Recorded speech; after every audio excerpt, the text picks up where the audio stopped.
Woman Sewell, thank you for all you do for the people of the state and the country and for your friendship, our friendship. I wanted to come down to Alabama to make sure that the American people know what work is this. And by the way, you have a seat, please take it. By the way, sometimes the press is always fair with me, but every once in a while I make a mistake, not like once a speech, but at any rate, years ago when I started talking to this for this job, I said, please take your seats. There weren't any seats, everyone was standing, there were no chairs. So I just want to make sure I check whether you had seats. Look, the American people know what work at this facility you're doing and support Ukraine's fight for freedom. And the bottom line is I came to say thank you, thank you, thank you. That's the reason I'm here. I've been in those battlefields where these missiles are fired, and I spent a lot of time going in and out of Iraq and Afghanistan, maybe a total of 40 times. And I tell you what, and I've been in Ukraine a lot prior to the war and on the border since the war. And it's amazing what you've done. We see on the news every single day the atrocities and the war crimes that are being committed by Russian forces in Ukraine, directed by Vladimir Putin. And it really is gut-wrenching. We see the incredible bravery of the Ukrainian fighters defending their country with everything they have. And by the way, it's not just their warriors. It's not just their military. It's people in the street. People in the street staying behind. A lot have gotten out, 5 million, but a lot are staying, including women as well as men, staying to fight for their country.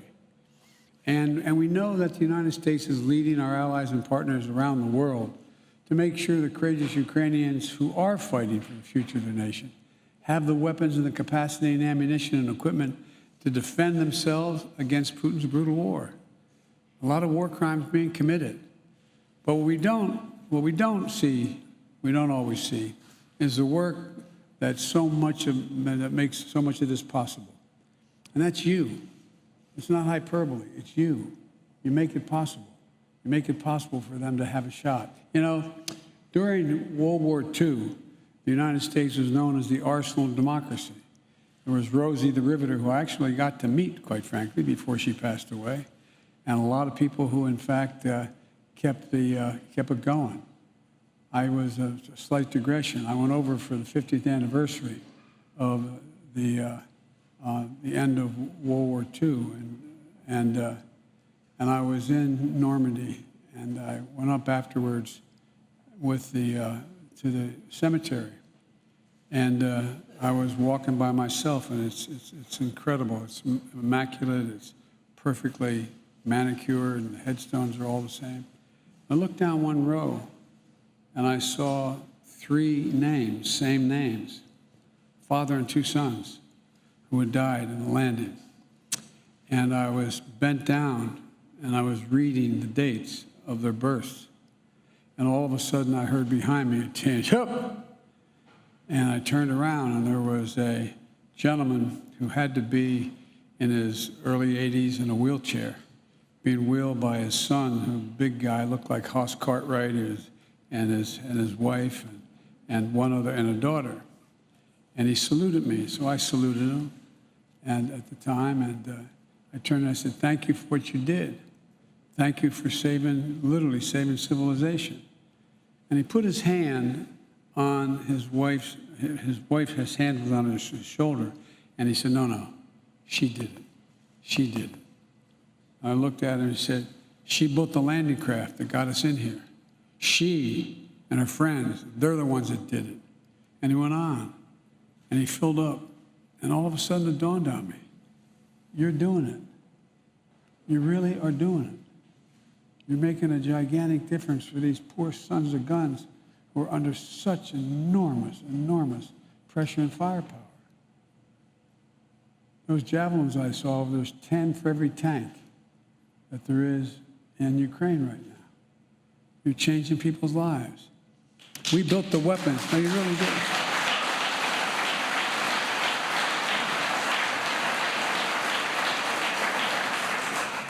But we built the weapons and the equipment that helped defend freedom and sovereignty in Europe years ago. But that's true again today. You know, some of the best, most effective weapons in our arsenal are those Javelin missiles, like the ones manufactured right here in Pike County. They're highly portable. They're extremely effective against a wide range of armored targets. They can hit targets up to 400 meters away and have a fire and forget capability. That means a person firing can, I know you know it, but for anybody who maybe listen, can change positions or take cover before that javelin even strikes home or strikes the target. In fact, they've been so important, there's even a story about Ukrainian parents naming their children, not a joke, their newborn child, Javelin or Javelina, not a joke. So the brave people of Ukraine, including the many civilians who have taken up arms to defend their country, deserve every ounce of credit for pushing back the Russian assault and frustrating Putin's desire to dominate Ukraine. We're at an inflection point in history, for real. It comes along about every 6 or 8 generations, where things are changing so rapidly that we have to be in control. Folks, there's an ongoing battle in the world between autocracy and democracy. Xi Jinping, the leader of China, who I've spent more time with than any other world leader has, over 78 hours either in person or on the telephone with him. And the fact of the matter is, he just is straightforward about it. He says that democracies cannot be sustained in the 21st century. Not a joke. They cannot be sustained because things are moving so rapidly. Democracy require consensus, and it's hard to get consensus. Therefore, they can't keep up with an autocracy, one-man rule. But that's not going to be the case. If that happens, the whole world changes. I mean, because of you, in this first really battle, if you will, for that, to determine whether that's going to happen, is because you're making it possible. You're making it possible for the Ukrainian people to defend themselves without us having to risk getting in a third world war by sending in American soldiers fighting Russian soldiers. My dad used to have an expression. He said, the only war worse than one that's intended is one that's unintended. You're allowing the Ukrainians to defend themselves. And quite frankly, they're making fools of the Russian military in many instances. A big part of the reason they've been able to keep up fighting and to make this war a strategic failure for Russia is because the United States, together our allies and partners, have had their back. The United States alone has committed more than 5,500 javelins to Ukraine. You're changing the nation. You really are. Add to that significant supplies from our allies and partners, as well as many thousands of other anti-tank and anti-air weapons, helicopters, armored vehicles, artillery, coastal defense systems. Before Russia attacked, we made sure Russia had javelins and other weapons to strengthen the defenses so Ukraine was ready for whatever happened. In the last 2 months, we continued to move even more resources and equipment at a rapid pace into Ukraine. We've made sure that there are no interruptions in the flow of equipment to Ukraine. Since Russia invaded Ukraine just over 2 months ago, we have sent more than $3 billion in security assistance to Ukraine. Alone, us, not counting our allies. And that money is a direct investment in defending freedom and democracy itself. Because if you don't stand up to dictators, history has shown us they keep coming. They keep coming. Their appetite for power continues to grow. And every worker in this facility and every American taxpayer is directly contributing to the case for freedom. And that's something we can all be incredibly proud of, in my view. Last week, I sent Congress, if you excuse a point of personal privilege, talking like an old senator, but sent a supplemental budget, a fancy way of saying we need more money, to make sure the United States can continue to send weapons directly to the front lines of freedom in Ukraine, and to continue to provide economic and humanitarian assistance to help the Ukrainian people. And I urge the Congress to pass this funding quickly to help Ukraine continue to succeed against Russian aggression, just as they did when they won the Battle of Kyiv. And to make sure the United States and our allies can replenish our own stocks of weapons to replace what we've sent to Ukraine. As I said from the beginning, this fight is not going to be cheap. But caving to aggression would even be more costly. We either back the Ukrainian people as they defend their country, or we stand by as Russia continues its atrocities and aggression. I know what the answer is, and I think you all do too.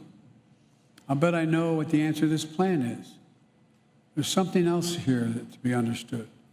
Being the arsenal of democracy also means good-paying jobs for American workers. In Alabama and the states all across America where defense equipment is manufactured and assembled, 265 people here at this plant are directly employed working on the Javelin program. All told, Lockheed Martin has brought nearly 3,000 jobs to Alabama. The armed forces of the United States of America is going to continue to be the best armed, most capable fighting force in the history of the world.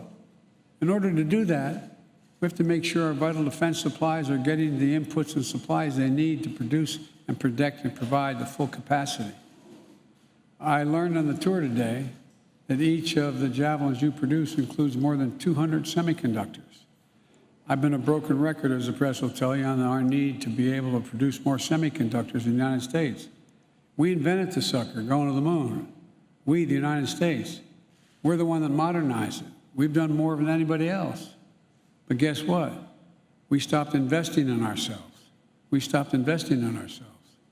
And so now we're back in the game, making sure that we become the primary producer of those semiconductors. Computer chips that power much of our modern lives. On our phones, our cars, almost anything that has an on-off switch. And the semiconductor is critical to defense production capacity, as you all know better than I do. That's why we're making it as hard as we can for Russia to get hold of these semiconductors and advanced technologies that it could use to upgrade its military during this conflict. And why we're taking steps to make it easier to source what we need here in the United States during a global semiconductor shortage. And there's just one more reason why Congress has to act quickly to provide the emergency funding of the so-called CHIPS Act by passing a broader bipartisan innovation act so we can produce tens of millions of these chips. There's something we have to focus on, and it's something I've focused on from my early stages of our administration. I'm determined to make sure the United States holds its technological high ground in competition with other nations, especially China, as we move forward. Folks, you know, we used to invest as a nation years ago, 35 years ago. We invested 2% of our entire GDP in research and development. We do half of that now. We do half of that. We used to be number 1 in the world. Now we're number 13 in the world. My administration, we're changing that. The United States used to own the innovation field. In fact, it was the Department of Research program that established DARPA for the first development of an anti-tank missile with advanced infrared guidance systems that culminate in today's Javelin. The Bipartisan Innovation Act is going to help reverse decades-long decline in federal research and development investment. And it should create and support entire families and expand U.S. manufacturing and strengthen our national security. Where in God's name is it written that the United States can no longer be a leading manufacturer in the world? We've created, just in the last 17 months, 465,000 permanent manufacturing jobs in America. We have the best workers, the most competent employees, the best science in the world. And by funding the CHIPS Act, we're going to ensure that semiconductors, the power of the economy, and our national security are made here in America again. Today, all of the world's most advanced chips are made overseas. But the events of the past few years have proven beyond a doubt that America's security should never be held hostage to events overseas. Not a pandemic, not a war, not the politics of ambition or other countries. Fundamentally, this is a national security issue. This is one of the reasons why the Chinese Communist Party is lobbying folks to oppose this bill. And it's an issue that unites Democrats and Republicans. So let's get it done. Let's get it done. In her introduction, Linda said she personally touched every single solitary Javelin, 50,000 that have been manufactured in this plant 20 years ago.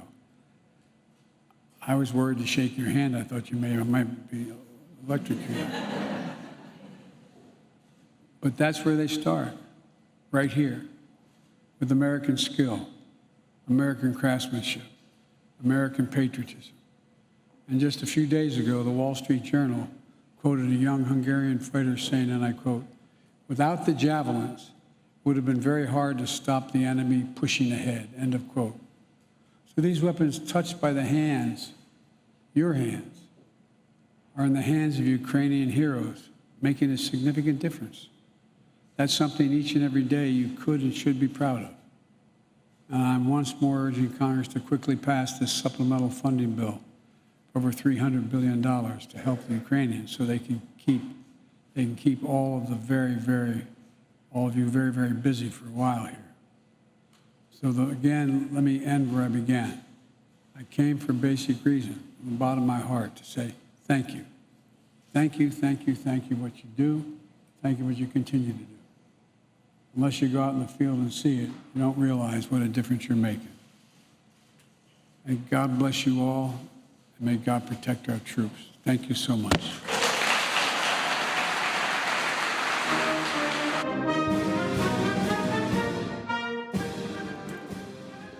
We've been listening to President Biden speaking on the U.S. providing assistance to Ukrainian forces. He made those remarks at the Lockheed Martin plant that builds Javelin missiles and other military-grade weapons. Many of those systems are headed to Ukraine. Yeah, the president thanked the workers, saying they're helping the Ukrainian people defend themselves.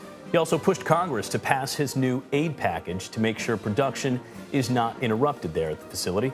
The president's speech comes as the Russian military touts that its artillery, the Russian military says that its artillery has hit over 400 Ukrainian targets during the last day. And we're going to take a quick break now, but there's a lot more news on the other side, so stay with us. You're streaming CBS News.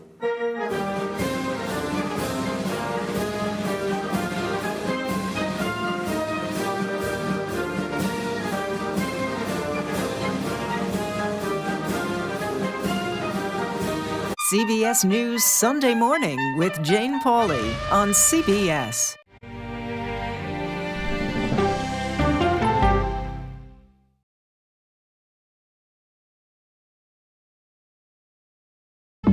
An original documentary from CBS reports.